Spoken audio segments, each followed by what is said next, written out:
ನಮ್ಮ ಕರಮ್ ಕೆಲಸ ಮಾಡ್ರಿ ಹೆಂಗೈತೆ ಅಂತ ಫಿಲಮ್ ತೋರಿಸಿದ್ದಾರೆ.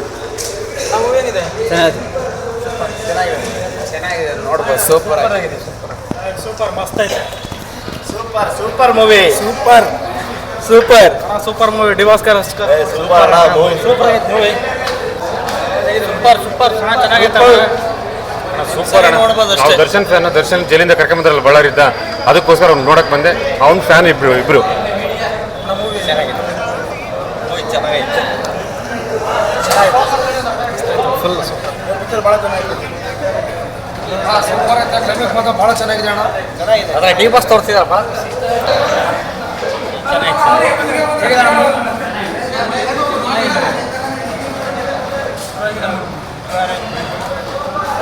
ಮೂವಿ ಚೆನ್ನಾಗೈತೆ, ಭಾಳ ಚೆನ್ನಾಗೈತೆ ಮೂವಿ. ನೋಡ್ಬೋದು, ಎಲ್ಲರೂ ಚೆನ್ನಾಗಿ ನೋಡಿದ್ರೆ ಎಲ್ಲ ಚೆನ್ನಾಗೈತೆ. ಸೂಪರ್ ಆಗೈತೆ ಮೂವಿ ಮಾತ್ರ. ನಮ್ಮ ಫ್ರೆಂಡಿಗೆ ಆಯಿತು ಅವಮಾನ, ಮಸ್ತಾಗೈತೆ ಮಾವನ. ಮೂವಿ ಮಾತ್ರ ಸೂಪರಾಗಿ ಚೆನ್ನಾಗಿದೆ. ಧನ್ವೀರ್ ಆ್ಯಕ್ಟಿಂಗ್ ಅಂತ ಹೇಳಲೇಬಾರ್ದು. ಸೂಪರ್ ಆ್ಯಕ್ಟಿಂಗ್ ಚೆನ್ನಾಗಿದೆ. ಮೂವಿ ಮಾತ್ರ ಸೂಪರ್ ಆಗಿದೆ. ಒಂದು ತಾಯಿ ಸೆಂಟಿಮೆಂಟ್ ಆಗಿರ್ಬೋದು, ಒಂದು ಫ್ರೆಂಡಿನ ಸೆಂಟಿಮೆಂಟ್ ಆಗಿರ್ಬೋದು. ಮೂವಿ ಚೆನ್ನಾಗಿದೆ. ಎಲ್ಲರೂ ಪ್ರತಿಯೊಬ್ಬರು ನೋಡ್ರಿ, ನಾವು ಇವತ್ತು ಚಿತ್ರದುರ್ಗದಲ್ಲಿ ಬಂದು ಫಿಲಮ್ ನೋಡ್ತಿದ್ದೀವಿ, ಬಟ್ ಯಾರೂ ಮೂವಿಗಳಲ್ಲಿ ಜನ ಇಲ್ಲ. ಎಲ್ಲರೂ ಜನ ಕನ್ನಡ ಫಿಲಮನ್ನು ನೋಡಬೇಕು, ಕನ್ನಡ ಫಿಲಮನ್ನು ಬೆಳೆಸಬೇಕು. ಹೇಳಿದ್ರು ನೋಡ್ರಿ, ಡಾಕ್ಟರ್ ರಾಜ್ಕುಮಾರ್ ಅವರು ಹೇಳಿದ್ದಾರೆ, ದರ್ಶನ್ ಅವರು ಹೇಳಿದ್ದಾರೆ, ಪುನೀತ್ ಅವರು ಹೇಳಿದ್ದಾರೆ. ಪ್ರತಿಯೊಬ್ಬರು ಬಂದು ಕನ್ನಡ ಫಿಲಮ್ನ ನೋಡಬೇಕು, ಬೆಳೆಸಬೇಕು. ಆರಿಸ್ತೀನಿ.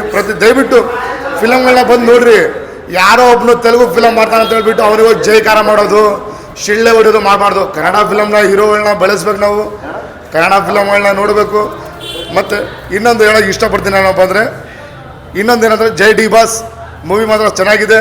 ಮತ್ತು ಧನ್ವೀರ್ ಅವರು ಸಪೋರ್ಟ್ ಆಗಿ ಮಾಡ್ತಿರೋದು ನಮ್ಮ ಡಿ ಬಾಸ್ ಅವರಿಗೂ ಸೂಪರ್.